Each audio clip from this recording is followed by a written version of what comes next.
आइए, बात है पिछले क्लास में हम लोग आप लोग को दिखा दिए थे द्विघात समीकरण का मानक रूप, और मानक रूप के माध्यम से हम आपको एक नया चीज पढ़ाए थे बहुत पिछले क्लास में। जब बहुपद हम आप लोग के पढ़ा रहे थे वहां पे आप लोग को बताया गया था, ध्यान से समझिएगा, वहां मूल निकालने के लिए बताए थे। ठीक है, जैसे x बराबर हम आपको बताए थे, जैसे पूर्ण वर्ग विधि के द्वारा उसको हल करने के लिए भी सिखाए थे। तो सबसे पहले इसका जो है द्विघात समीकरण का मानक रूप लिखिए। कौन सा रूप?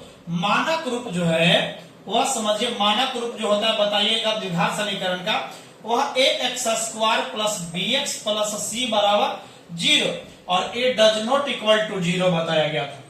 यहां तक तो ठीक है, और याद कीजिएगा बहुपद जिस टाइम हम पढ़ा रहे थे वहां पूर्ण वर्ग विधि के द्वारा भी हम हल निकलवाए थे।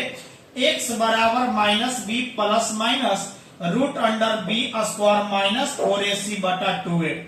देखिए, इसको जब मूल निकालना होगा, जब द्विघात समीकरण का मूल निकालना होगा, तब यहां से समझ लीजिए। समझते चलिए, इसे द्विघात समीकरण का जब मूल निकालना हो, मूल के मतलब इसे x के रूप में है तो यहाँ x होगा, यदि y के रूप में होगा तो y रहेगा। कोई दिक्कत है? नहीं। अब चलिए समझने की कोशिश कीजिए। ये बताइए हम डायरेक्ट क्यों लिख रहे हैं, यदि चाहिएगा तो पूरा और डिटेल करके बताएंगे, क्योंकि पीछे हम ऐसे बता चुके हैं। आप वीडियो में पीछे आप देख लीजिएगा, पूर्ण वर्ग विधि द्वारा हल करें। ठीक है, पूर्ण वर्ग विधि द्वारा हल करें, और यहां से आपको बताया गया था मूल मतलब x बराबर एगो जो है, वहां जब अल्फा और बीटा निकलवाए थे तब सिखाए थे, लेकिन यहाँ मूल जो है निकालना है तो माइनस बी। देख, एक और बात समझिए, कौन सा समीकरण है? द्विघात समीकरण। द्विघात समीकरण है, इसके मतलब है कि मूलों की संख्या मतलब हलों की संख्या 2 रहेगा। मतलब है कि जो x का मान रहेगा x के रूप में, तो x का मान 2 को मान मिलेगा। यदि 1 रहता तो 1 ही मिलता, 3 रहेगा तो 3 मान मिलेगा। समझे?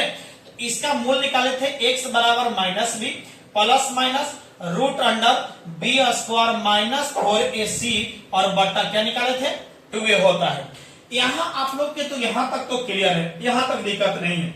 लेकिन एक बात समझिए, याद करने के चलने की कोशिश कीजिएगा, जहां जो याद कीजिए बी स्क्वायर माइनस 4ac को याद कीजिएगा डेविएशन के नाम से जानते हैं, अर्थात इसका नाम है विवेचक।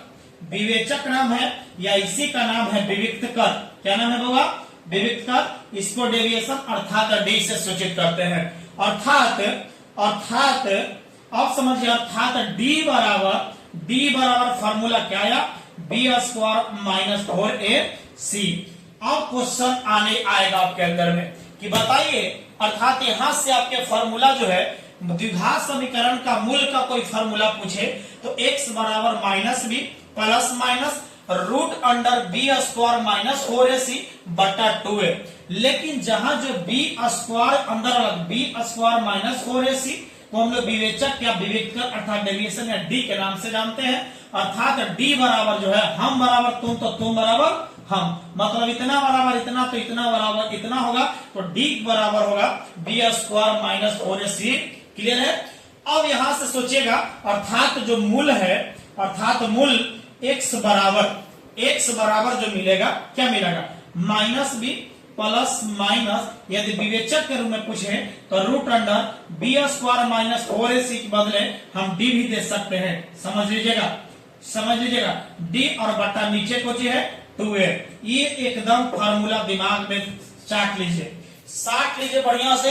अर्थात मूल x बराबर एगो माइनस बी एगो प्लस में मिलेगा और एक मिलेगा माइनस में, तो minus B plus minus root under D माने कोची? विवेचक। डी बराबर बी स्क्वायर माइनस 4ac और बट्टा क्या होता है? 2a। इतना करके रखिए, उसके बाद हम मूलों की प्रकृति के बारे में जानेंगे अगले क्लास में। ठीक है, थैंक यू सो मच। यहाँ के बाद चलिए चैनल को सब्सक्राइब जरूर कीजिए। धन्यवाद। Okay, bye.